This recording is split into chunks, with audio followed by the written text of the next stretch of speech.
El Evangelio de esta mañana nos muestra cómo la Pascua de Jesús no fue solo su Pascua, no fue solo su pasaje de la muerte a la vida, fue también una Pascua de todo el grupo de discípulos. Aquellos hombres y mujeres que acompañaron a Jesús a lo largo de su vida y ministerio, no solo el grupo de los 12, sino todas y todos los que sintieron su llamado, que ahora estaban encerrados en un lugar físico y encerrados en su temor, en su tristeza y en su decepción por lo que había ocurrido con su maestro y amigo, ahora, con la presencia del resucitado en medio de ellos, viven un pasaje del miedo a la fe, de la tristeza a la alegría, de la derrota a la renovación de la esperanza y del compromiso, y un pasaje del inmovilismo a la misión. Esa Pascua de aquel grupo de discípulas y discípulos que configuran una especie de protoiglesia, una especie de adelanto de la iglesia que nacerá en Pentecostés, es vista por el Evangelio de Juan como un signo y un anticipo de la Pascua a la que es convocada la iglesia y los creyentes de todos los tiempos y lugares. De manera que también a nosotros llega el Jesús resucitado hoy para decirnos paz a ustedes y para desafiarnos a salir de nuestros encierros, de nuestras frustraciones y quietismo. De tal modo que con fe y alegría podamos afirmar en la Pascua de Jesús está nuestra Pascua. Según el texto de Juan, la Pascua de Jesús y consecuentemente la nuestra tiene dos momentos o dos fases que configuran un mismo movimiento. Uno es la conciencia del envío, el otro es la experiencia del Espíritu. Así lo expresa Jesús. Como el Padre me envió a mí, así yo los envío a ustedes. Y sopló sobre ellos y les dijo, reciban el Espíritu Santo. Me parece importante notar que estos dos momentos, si bien son absoluta y necesariamente complementarios, tienen una secuencia, tienen un orden. Primero es la conciencia del envío, es la aceptación y la asunción de la misión a la que nos incorpora Jesús. Segundo es la recepción del Espíritu. Señalar este orden me parece que es importante porque implica que entregarnos a la misión de Jesús es la condición para experimentar su espíritu y no al revés.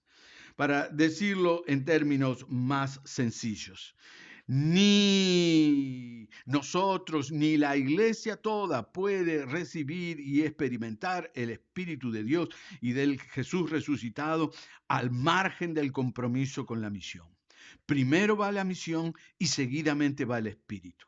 Primero hay que ponerse en marcha, hay que decidirse a vivir la Pascua y una vez que esto suceda, vendrá el Espíritu que dará la fuerza para la marcha y que animará esa Pascua que se necesita vivir personal y comunitariamente.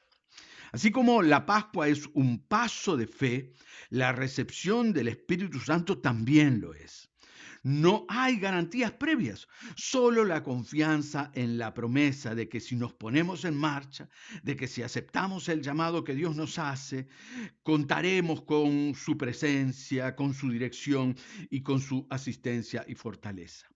Cuando se emprenden los caminos de Dios, su presencia se hace viva y el Espíritu se llena de su Espíritu.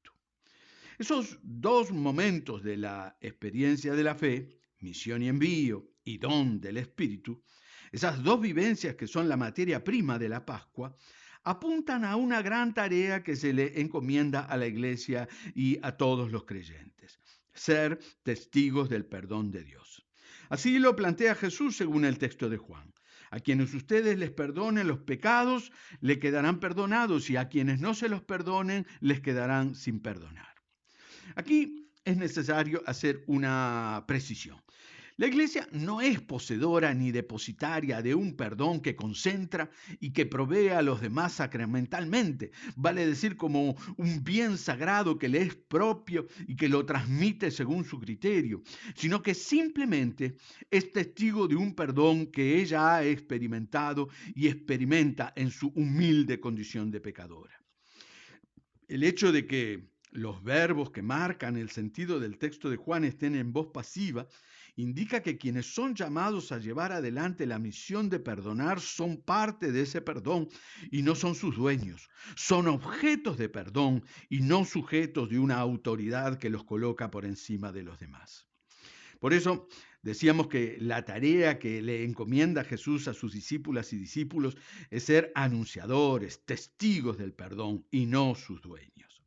Y la esencia de esa tarea es proclamar en un mundo caracterizado por el juicio, la condena, la culpa, el desprecio y la marginación de quienes se considera por fuera de la moralidad imperante, que toda persona está llamada a ser reivindicada en su dignidad de ser humano. Y a proclamar que si hay arrepentimiento sincero, lo que implica comprender cuándo se ha obrado mal y comprender por qué se ha obrado mal, así como la necesidad de transformar la vida y de reparar en lo posible el daño provocado, entonces todo pecado es perdonado. En tal sentido, la Iglesia está llamada a sumarse a la liberación que Dios obró en la Pascua de Israel y en la Pascua de Jesús. Y parte de ese obrar liberador pasa sin duda por el anuncio del perdón.